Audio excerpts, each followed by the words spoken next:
தங்க இடம், நேரத்துக்கு சாப்பாடு, போட்டுக்கு நல்ல துணிமணி, கேட்கறப்பெல்லாம் காசு, குண்டில கொழுப்பேறி போய் கிடக்கு. தமிழ்நாடு ஒப்பீட்டளவில் இந்த கடந்த ஒரு 40 வருஷமா ஒரு கம்ஃபர்டபுள் லைஃப் ஸ்டைலை பெரும்பாலானவர்கள் லீட் பண்றாங்க. 40 வருஷமா இருக்கிறவங்கன்னு வச்சுக்கலாம். அவங்க ஆரம்பத்தில் கொஞ்சம் கஷ்டப்பட்டுருக்கலாம். போதுமான அளவு பாதுகாப்பு, ஃபுட்டு இதெல்லாமே தமிழ்நாட்டில் கிடைக்குதுங்கும் போது இவங்க வந்து தன்னுடைய கடந்த கால சிரமங்கள் குறித்து ஞாபகம் வச்சுக்க வேண்டிய அவசியம் இல்லாமல் போகுது. சாப்பாட்டுக்கு நெருக்கடி இருக்கிற ஒரு இடத்துல உங்களுக்கு இதற்கான தேவை வந்து கொஞ்சம் குறைவாக இருக்கும். நீங்கள் அது குறித்து சிந்திக்கணும், யார் காரணம்னு தேடணும். பட் இங்கே அதற்கான தேவை ஒப்பீட்டளவில் குறைவாக இருக்கு. ஏன் வட இந்தியாவில் வேலை இல்லைன்னு வர்ற ஒரு பிரச்சனையே இங்கே வரமாட்டேங்குது? ஒரு கொஸ்டின் பேப்பர் லீக் ஆச்சுன்னு சொன்னால் உத்தரப்பிரதேசத்துல இதுலேயும் வர்ற ஒரு ஆக்ரோஷம் ஏன் இங்கே வரமாட்டேங்குது? ஏன்னா வேலை இங்கே இருக்கிறவங்களோட அவங்களுக்கு ரொம்ப முக்கியம். அவன் தன்னுடைய ஒட்டுமொத்த குடும்பத்து உழைப்பையும் போட்டு ஒருத்தன் எக்ஸாமுக்கு ப்ரிப்பேர் ஆகிறான். இங்கே குழந்தைங்கள ரொம்ப ப்ரிஷியஸாக வளர்க்குறோம். 1 இல்லை 2 பிள்ளைங்க இருக்குது, அதீத செல்லம் கொடுக்குறோம்.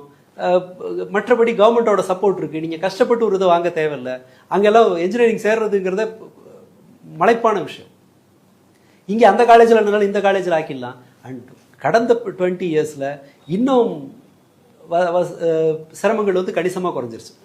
தண்ணி எடுக்கிறதுலேருந்து நீங்கள் யோசிச்சு பாருங்களேன். முன்பு பெண்களோட வேலை எவ்வளவு நெருக்கடியாக இருக்கும்னு யோசிச்சோமா? சமையல் செய்கிறது, தண்ணியை கொண்டு வரதுலேருந்து எல்லாமே. இப்போ ஒரு நேரமும் ஒரு சொகுசுன்னு தான் இதை சொல்லலாம். முன்பு பழைய வாழ்க்கையோட கம்பேர் பண்ணும்போது இது ரொம்ப ரொம்ப வசதிகள் ஏறும்போது கவனம் என்டர்டெயின்மெண்ட்டுக்கு வருது. இது அடுக்கடுக்காக பாருங்களேன். நீங்கள் விடுபடுறீங்க, உங்களுடைய வாழ்நாள் சிரமங்கள்லேருந்து விடுபடுறீங்க, மற்ற நெருக்கடிகள்லேருந்து நீங்கள் விடுபடுறீங்க. நீங்கள் முன்பு கனவாக இருந்த பல விஷயங்கள் உங்களுக்கு சர்வசாதாரணமாக கிடைக்குது.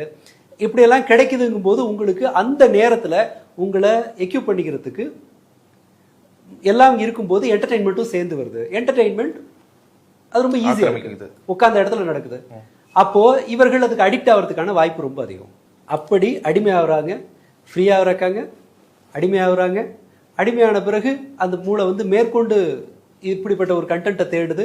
நீங்கள் வந்து வாழ்க்கை குறித்து பயப்பட தேவையில்லைங்கும் போது வேல்யூஸை பற்றி நீங்கள் கவலைப்பட தேவையில்லை.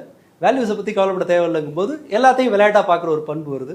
இந்த பண்ணையார் பசங்கள்லாம் விளையாடுறது இருக்கும் இல்லையா, அது அவங்க எதை வச்சு வேணாலும் விளையாடுவாங்கல்ல. ஆமாம், ஸ்கூல் வாத்தியார் வச்சு கூட விளையாடுவாங்க, வீட்டில் வேலை செய்ய வச்சு விளையாடுவாங்க.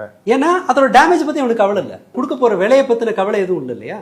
நீங்கள் சின்ன பசங்கள்கிட்ட பார்க்கலாம். நம்ம ரொம்ப வசதியாக வளர்க்குறவங்களுக்கு தெரியாது அம்மாவுக்கு இவ்வளோ அம்மாவை கஷ்டப்படுத்தி நீ இதை செய்யணுமான்னா அதுக்கு நான் என்ன பண்ண முடியும்னு சிம்பிளாக கேட்பாங்க.